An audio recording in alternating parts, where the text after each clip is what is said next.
Good morning students. आज हम नियत कोण से झुके हुए निर्देश तंत्र के लिए रूपांतरण समीकरण प्राप्त करेंगे या transformation relations for an inclined reference frame. इसका मतलब है कि एक निर्देश तंत्र के सापेक्ष दूसरा निर्देश तंत्र नियत कोण से झुका हुआ है।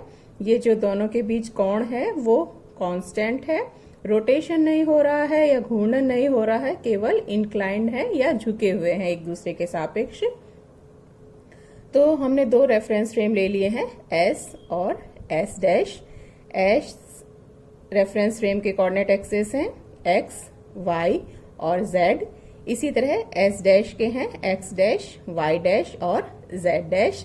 उसी तरह से कार्टेशियन कोऑर्डिनेट सिस्टम है, तो तीनों जो एक्सिस हैं वो एक दूसरे से 90 डिग्री के कोण पर हैं। S और S डैश के जो बीच जो कोण है वो थीटा है, यानी S के सापेक्ष S डैश है वो थीटा कोण से झुका हुआ है, या S डैश के सापेक्ष S निर्देश तंत्र माइनस थीटा कोण से झुका हुआ होगा। दोनों के मूल बिंदु हैं वो समपाती हैं, कोइंसाइड कर रहे हैं, यानी दोनों के प्रेक्षक O और O डैश एक ही बिंदु पर स्थित हैं। तो हमें अब रूपांतरण समीकरण निकालने हैं। इसका मतलब है निर्देशांकों के लिए रूपांतरण समीकरण निकालेंगे, वेग के लिए निकालेंगे, त्वरण के लिए निकालेंगे और बल के लिए निकालेंगे। तो हमें इस प्रॉब्लम को हम थोड़ा सा इजी बनाने के लिए सबसे पहले 3 डायमेंशनल केस ना लेकर 2 डायमेंशनल केस ले लेते हैं, यानी केवल 2 एक्सिस हैं एक निर्देश तंत्र में। तो S के X और Y और S डैश के X डैश और Y डैश, ये कोई बिंदु पार्टिकल है P बिंदु पर स्थित है। तो S में उसके कोऑर्डिनेट हैं वो X Y हैं और S डैश में X डैश Y डैश हैं। अब चूंकि दोनों के मूल बिंदु समपाती हैं, इसलिए इस मूल बिंदु से पार्टिकल P की जो दूरी है वो दोनों प्रेक्षकों के सापेक्ष समान होगी। यानी स्थिति सदिश के लिए रूपांतरण समीकरण हम सीधे सीधे लिख सकते हैं R equals to R dash. यहाँ R जो है वो S के प्रेक्षक O के सापेक्ष स्थिति सदिश है और R डैश है वो O डैश के सापेक्ष स्थिति सदिश है। तो स्थिति सदिश के रूप में रूपांतरण समीकरण सीधे सीधे हो गया R equals to R dash. लेकिन हम कोऑर्डिनेट्स के रूप में चाह रहे हैं, तो P से X एक्सिस पे लंब डाल दिया। ये मान लीजिए A बिंदु पर मिल रहा है, तो P से A की जो लंब की लंबाई होगी वो तो किसके बराबर हो जाएगी, Y कोऑर्डिनेट के बराबर। और मूल बिंदु O से A की जो दूरी होगी यानी OA है वो X के बराबर होगा। तो यही हमने यहाँ लिखा है कि P से X अक्ष पर लंब डालने पर माना यह A बिंदु पर काटता है, तो OA इक्वल्स टू X और PA इक्वल्स टू Y। इसी तरह से X डैश Y डैश का मान ज्ञात करने के लिए P से X डैश अक्ष पर लंब डालते हैं, तो P से X डैश अक्ष पर लंब डाला, ये मान लीजिए B बिंदु पर मिल रहा है। तो इस लंब की लंबाई PB है वो Y डैश के बराबर हो जाएगी, Y डैश अक्ष के समांतर है, और OB है वो X डैश के बराबर होगी। तो PB equals to Y dash और OB equals to X dash.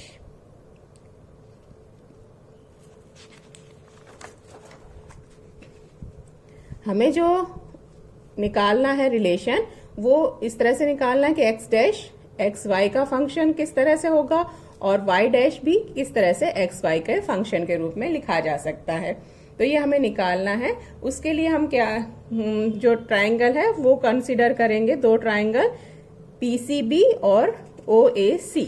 वो इसी जो हमने पहले चित्र बना था उसी में अगर देखें तो ये कोण थीटा था। दोनों जो X के सापेक्ष X डैश और Y के सापेक्ष Y डैश है वो थीटा कोण से झुका हुआ है, तो ये कोण थीटा है। P से हमने A पर लंब ड्रॉप किया था, तो ये कोण है जो A पर बन रहा है OPA, ये 90 डिग्री के बराबर होगा। तो अब इस त्रिभुज में देखें OA और C, OAC में देखें ये थीटा कोण हो गया, ये 90 डिग्री का कोण हो गया। तो कोण जो C पर बन रहा है OCA वो कितना होगा कि theta plus 90 degree, 90 degree plus theta हो गया। तीनों के कोणों का जो योग होता है वो 180 डिग्री होता है। तो बचा हुआ ये जो कोण है ये हो गया 90 डिग्री माइनस थीटा। तो ये 90 डिग्री माइनस थीटा हो गया। तो इसके सामने वाला कोण यानी जो त्रिभुज PCB में बन रहा है वो भी कितना हो जाएगा 90 डिग्री माइनस थीटा। ये 90 डिग्री माइनस थीटा हो गया। P से B पर हमने लंब ड्रॉप किया था एक्स एक्सिस पे, तो ये भी कोण 90 डिग्री हो गया। तो ये 90 डिग्री माइनस थीटा, ये 90 डिग्री। तो इस त्रिभुज PBC में P पर बना हुआ कोण CPB ये कितना बचा हुआ रह जाएगा थीटा। यानी अब इस त्रिभुज में देखें OAC, इसमें A पर 90 डिग्री का कोण है और O पर थीटा का कोण है। इसी तरह से त्रिभुज CBP में देखें तो B पर 90 डिग्री का कोण है और P पर बन रहा है वो थीटा डिग्री का कोण है। तो यही दोनों ट्रायंगल हमने यहाँ पर फिर से बनाए हैं। ये CPB ये 90 डिग्री का कोण B पर और P पर थीटा डिग्री का कोण है, और त्रिभुज OCA यहाँ पर A पर 90 डिग्री का कोण है और O पर जो बन रहा है वो थीटा कोण है। अब 90 डिग्री के सामने वाली भुजा हमेशा कर्ण होती है, तो ये भुजा PC है, ये कर्ण हो गई। थीटा के सामने जो कोण हम कंसीडर कर रहे हैं, यहाँ थीटा वाला कोण कंसीडर कर रहे हैं, तो थीटा के सामने वाली भुजा लंब हो गई और ये आधार हो गया। इसी तरह से इस त्रिभुज में भी ये 90 डिग्री के सामने वाली भुजा कर्ण होगी, थीटा के सामने वाली भुजा लंब और ये आधार। तो पहले त्रिभुज हमें ये रिलेशन निकालने हैं x डैश का xy के साथ, y डैश का भी xy के साथ। तो y डैश है कितना, PB के बराबर है, जो हमने P से x डैश अक्ष पर लंब डाला था, ये PB है, ये y डैश के बराबर है। तो y dash equals to PB। और x डैश है ये पूरा x डैश के बराबर था OB।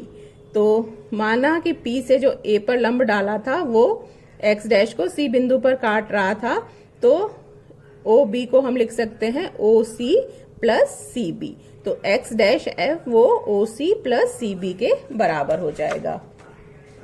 तो y dash equals to PB और x dash equals to OB या OC plus CB।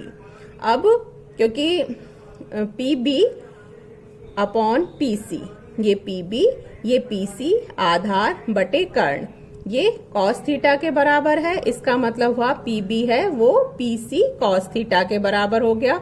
PB y dash के बराबर है, तो y dash equals to PC cos theta. फिर से पुराने त्रिभुज से, पुराने डायग्राम से ही PA है ये y के बराबर है, और इसको भी हम दो भागों में बांट सकते हैं कि PC plus CA। PA equals to PC plus CA। तो PC इक्वल्स टू क्या हो जाएगा, PA में से AC को माइनस कर देंगे। तो ये यहाँ पर ये रिलेशन हमने लिखा है y dash equals to PA minus AC cos theta. Cos theta ये पहले से था, तो PA minus AC cos theta. PA किसके बराबर है, पूरे उस y के बराबर होगा। तो PA तो हमें पता है कि y के बराबर है। AC का मान और ज्ञात करना है। AC का मान फिर से दूसरे त्रिभुज से ज्ञात करेंगे, OAC से। तो AC का मान हमको चाहिए, OA हमको पता है कि x के बराबर है, तो हम इन दोनों भुजाओं को काम में ले सकते हैं। AC अपॉन OA ये हो जाएगा लंब बटे आधार। तो AC upon OA equals to लंब बटे आधार, और लंब बटे आधार का मतलब है tan थीटा, या AC equals to OA tan theta. OA x के बराबर है, तो AC इक्वल्स टू हो गया x tan थीटा। ये समीकरण जो 3 है y डैश के लिए जो हमने लिखा था उसमें मान पुट कर देते हैं। PA cos थीटा पहले से था minus AC cos theta. AC का मान हमने निकाल लिया है, ये पुट कर देते हैं। तो PA y के बराबर है, PA इक्वल्स टू y, तो y cos theta minus AC x tan theta के बराबर है, तो x tan theta into cos theta. Next step में tan थीटा को sin theta upon cos theta लिख देंगे। कॉस थीटा से कॉस थीटा कैंसिल हो जाएगा, या y dash equals to x sine theta y dash equals to, इस term को हमने पहले लिख दिया है तो minus x sine theta plus y cos theta. अब इसमें अगर हम देखें तो राइट हैंड साइड में x और y है और लेफ्ट हैंड साइड में y डैश जो कि s डैश का कोऑर्डिनेट है। तो s डैश के एक कोऑर्डिनेट y डैश को हमने s के कोऑर्डिनेट x y के फॉर्म में निकाल लिया है। तो एक तो स्थिति निर्देशांक के लिए ये रूपांतरण समीकरण हो गया। इसी तरह दूसरे कोऑर्डिनेट x डैश के का भी रिलेशन हमको x और y के रूप में निकालना है। उसके लिए भी हम इन्हीं त्रिभुज की सहायता लेंगे। तो x डैश को भी x y में संबंध ज्ञात करना है। x डैश जैसे पहले हमने लिखा ही था, बताया भी था कि x डैश OB के बराबर है, जिसको हम दो भागों में लिख सकते हैं, OC प्लस CB। अब उन्हीं त्रिभुज जो दो त्रिभुज हमने बनाए थे उनके सहायता से अगर हम देखें तो हमें OC का मान ज्ञात करना है। तो ये त्रिभुज में ये OC है, तो चाहे तो हम AC का काम में ले सकते हैं जो हम निकाल चुके हैं कि x tan थीटा के बराबर है, या फिर OA, ये हमें सीधे पता है कि x के बराबर है। तो कोई सी भुजा काम में ले लेते हैं। मान लीजिए हम OA का काम में ले लेते हैं, तो OA अपॉन OC ये क्या हो जाएगा, आधार बटे कर्ण। तो यही हमने यहाँ लिखा है, OA upon OC equals to आधार बटे कर्ण। OC का मान चाहिए तो OC को इधर ले गए हैं और cos थीटा इधर ले आए हैं, तो OC इक्वल्स टू हो गया OA upon cos theta. OA का मतलब x है, तो ये इक्वल्स टू हो गया x अपॉन cos थीटा।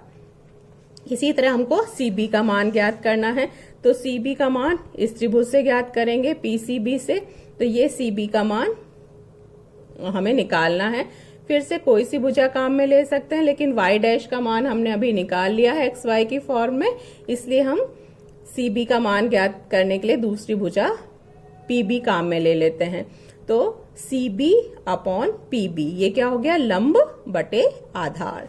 तो CB upon PB equals to लंब बटे आधार, और लंब बटे आधार का मतलब है tan थीटा, या CB का मतलब हो गया PB tan थीटा, और PB है वो y डैश के बराबर है, तो y dash tan theta.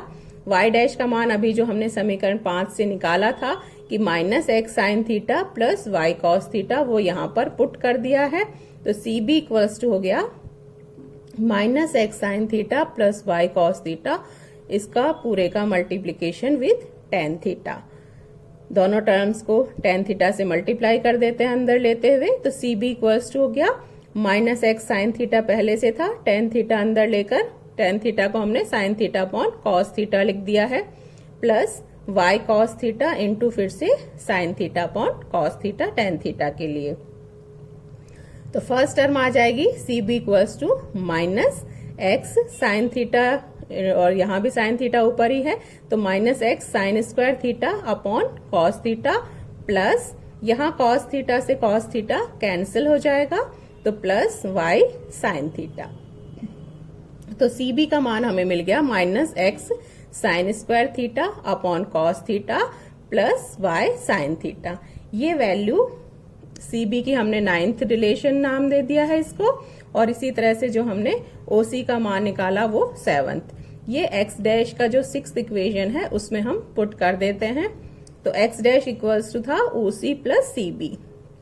OC का मान पुट कर दिया है x अपॉन कॉस थीटा, तो x dash equals to x upon cos theta plus CB का मान ये जो 9th रिलेशन है उससे पुट कर दिया, minus x sine square theta upon cos theta plus y sine theta. दो टर्म्स हैं जिनमें x आ रहा है और दोनों में x अपॉन कॉस थीटा है, तो उसको हमने कॉमन ले लिया है, x upon cos theta common ले लिया, तो यहां बच गया 1 माइनस साइन स्क्वायर थीटा। तो first term x dash equals to हो गई x upon cos theta into 1 minus sine square theta plus y sine theta. 1 minus sine square theta होता है कॉस स्क्वायर थीटा, कि cos square theta plus sine square theta equals to 1 होता है, तो 1 minus sine square theta को लिख सकते हैं कॉस स्क्वायर थीटा, तो x dash equals to x upon cos theta, ये जो कॉमन लिया ही था, और 1 माइनस साइन स्क्वायर थीटा की जगह लिख दिया cos square theta plus y sine theta, ऐसा सेकेंड टर्म थी। कॉस थीटा से कॉस थीटा कैंसिल हो जाएगा, यानी x dash equals to x cos theta plus y sine theta. यहाँ उसी तरह से रिलेशन आ गया है कि लेफ्ट हैंड साइड में एक्स डैश है जो कि एस डैश में कोऑर्डिनेट है, और एक्स और वाई के रूप में आया है। एक्स और वाई एस के निर्देशांक हैं, यानी एस डैश के निर्देशांक का एस के निर्देशांकों के साथ संबंध या रूपांतरण समीकरण।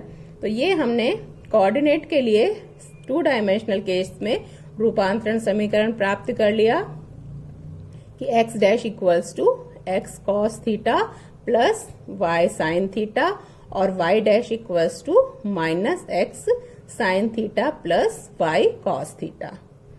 इसको हम अब 3 डायमेंशनल केस में कन्वर्ट करेंगे और उसके बाद वेग और त्वरण के लिए रूपांतरण समीकरण निकालेंगे, वो नेक्स्ट लेक्चर में करेंगे। Thank you.